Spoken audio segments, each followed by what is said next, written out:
अस्सलामुअलैकुम, कैसे हैं आप सब। उम्मीद करती हूँ सब ठीक ठाक होंगे। तो आज मैं आप सबके लिए बहुत ही झटपट सी और इजी वे में बन के तैयार होने वाली बीफ हरी मिर्च कढ़ाई की रेसिपी लेकर आई हूँ। तो रेसिपी बनाने के लिए सबसे पहले मैंने पैन चढ़ा लिया चूल्हे पे और अब फ्लेम ऑन कर लेना है सिंपल। और साथ ही मैं पैन में कुकिंग ऑयल ऐड कर दूँगी हाफ़ कप के करीब। अच्छा जी, जैसा कि मैंने आप सबको बताया है कि इस बीफ हरी मिर्च कढ़ाई को हमने झटपट से बनाकर तैयार करना है, तो इसमें कोई ऐसा प्रोसेस नहीं है कि ऑयल को गर्म करके चीज़ ऐड करनी है, या आगे मैं आपको प्रोसेस दिखाऊंगी। बहुत ही झटपट से हमने ना इसको बना के तैयार करना है।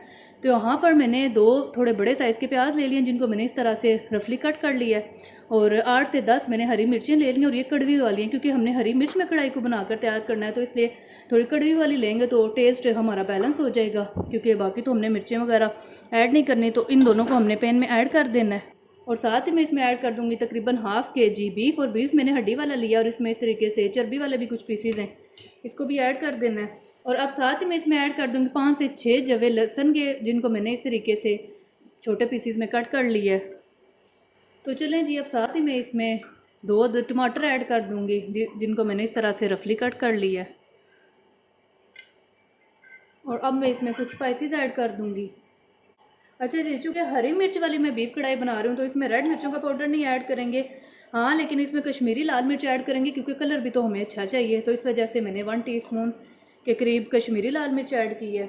उसके बाद मैं इसमें ऐड कर दूँगी 1 टेबलस्पून सूखा धनिया पाउडर, 1 टीस्पून के बराबर हल्दी पाउडर, नमक टेस्ट के अकॉर्डिंग ऐड कर देना है। कढ़ाई है तो थोड़ा कम ही ऐड करेंगे, बहुत ज़्यादा नहीं, बाद में बंदा चेक भी कर सकता है। 1 टीस्पून के करीब साबुत ज़ीरा, 2 से 3 लौंग ऐड कर देने, और 2 अदद सब्ज़ इलायचियाँ ऐड कर देनी। चलें जी, यहाँ पर जो बीफ हरी मिर्च कढ़ाई में तमाम चीज़ें ऐड होनी थी वो मैंने ऐड कर दी हैं। इनको अच्छी तरह से हमने हिला लेना है एक दफ़ा। मैंने आपको जैसा कि बताया था कि हमने झटपट से ये कढ़ाई बनाकर रेडी करनी है, तो बस आपने देखा कि हमने बस स्टार्टिंग में तमाम चीज़ें ऐड कर दी, और अब हमने करना ये है कि इसको कवर कर देना है। तकरीबन 5 मिनट के लिए हमने इसको छेड़ना नहीं है, हाई फ्लेम पर 5 मिनट के लिए इसको कवर कर देना है।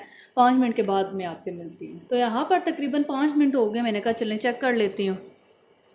अच्छी तरीके से ना पकाई स्टार्ट हो गई है तमाम चीज़ों की। इसको हिला लेते हैं।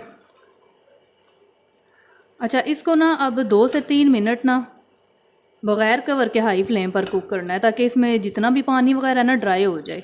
मतलब सिंपल अल्फाज में मैं आपको बताऊं तो हमने इसको इतना भून लेना है ताकि इसका जो ऑयल है वो सेपरेट हो जाए, क्योंकि ये जो बुनाई है ना ये भी बहुत ज़्यादा ज़रूरी है। बेशक तमाम चीज़ें इकट्ठे हमने ऐड की हैं, लेकिन जब तक हम तमाम मसालों की बुनाई नहीं करेंगे तो वो फिर कच्चापन आ जाता है, तो वो फिर टेस्ट बिल्कुल भी अच्छा नहीं होता। तो इस वजह से ये बुनाई मस्ट करनी है। तो इसको मैं ना 2 से 3 मिनट हाई फ्लेम पर भून लेती हूँ, फिर मैं इंशाल्लाह आपसे मिलती हूँ। तो चलें जी, तकरीबन 2 मिनट लगे होंगे मुझे इसकी मज़ीद बुनाई करते हुए, और आप देख सकते हैं कि ऑयल जो है सेपरेट हो गया है और अच्छी तरह से ना मसालों की बुनाई हो गई है। ठीक है, तो अब मैं इसमें पानी ऐड कर दूँगी। पानी में 2 से 2.5 कप के करीब ऐड करूँगी। इतना आपने ऐड कर देना है कि बीफ अच्छी तरह से गल जाए, और शोरबा वगैरह भी नहीं चाहिए क्योंकि हम कढ़ाई बना रहे हैं, तो इसलिए यहाँ पर मैंने पानी ऐड कर दिया 2 से 2.5 कप। अब मैं इसको कवर कर दूँगी, और उबाल आने के बाद मैं फ्लेम मीडियम टू लो कर दूँगी। और अब मैं इंशाल्लाह आपसे तब मिलूँगी जब अच्छी तरह से ना गोश्त गल चुका होगा। तो चलें जी, यहाँ पर 35 से 40 मिनट हो गए और बेहतरीन किस्म की जो है खुशबू आ रही है। तो चेक करते हैं माशाल्लाह। तो यहाँ पर आप इसकी लुक तो देख ही सकते हैं, ऑयल भी अच्छी तरह से सेपरेट हो गया माशाल्लाह से, और जो गोश्त है वो भी गल चुका है। मैंने तकरीबन 15 मिनट पहले चेक किया था, हल्का सा फ़र्क था, लेकिन इस टाइम यह है कि गोश्त अच्छी तरह से माशाल्लाह से गल चुका है। और ग्रेवी भी आप चेक कर सकते हैं कढ़ाई में, आई थिंक इतनी होनी चाहिए। तो चलें जी, तो अब लास्ट में मैं इसके ऊपर थोड़ा सा हरा धनिया ऐड कर दूँगी। एक हरी मिर्च को इस तरह से मैंने 2 पीसेस में कट कर लिया, और एक हरी मिर्च को इस तरह से छोटे छोटे पीसेस में, क्योंकि हरी मिर्च कढ़ाई है तो हरी मिर्च तो जानी ही चाहिए। तो चलें जी, हरा धनिया ऐड कर देते हैं, थोड़ा सा हरी मिर्चें। तो माशाल्लाह से यहाँ पर जो हरी मिर्च बीफ कढ़ाई है वो रेडी हो चुकी है। अब मैं आपको सर्व भी करके दिखाती हूँ ताकि आपको इसकी लुक का बेहतर तरीके से आइडिया हो सके। तो चलें जी, सर्व करते हैं अब। माशाल्लाह देखें जी, कश्मीरी लाल मिर्च ऐड करने की वजह से इसका कलर भी आ गया है और हरी मिर्च में ये बेहतरीन किस्म की बन के रेडी भी हो गई है। तो माशाल्लाह जी मैंने डिश आउट कर लिया है। यहाँ पर जितनी एक प्लेट में सर्व होनी चाहिए तो उससे बल्कि थोड़ी ज़्यादा ही मैंने सर्व किया आप सबको दिखाने के लिए। तो आप इसकी माशाल्लाह से फ़ाइनल लुक देख सकते हैं कितनी ज़बरदस्त ये हरी मिर्च में बन के तैयार हुई है बीफ कढ़ाई। और बिल्कुल पता नहीं चल रहा है, इसका कलर देख के तो ऐसे पता चलता है जैसे इसमें बहुत सारे स्पाइसेस ऐड हुए हों, बट माशाल्लाह से ये बहुत ही बेहतरीन बन के रेडी होती है।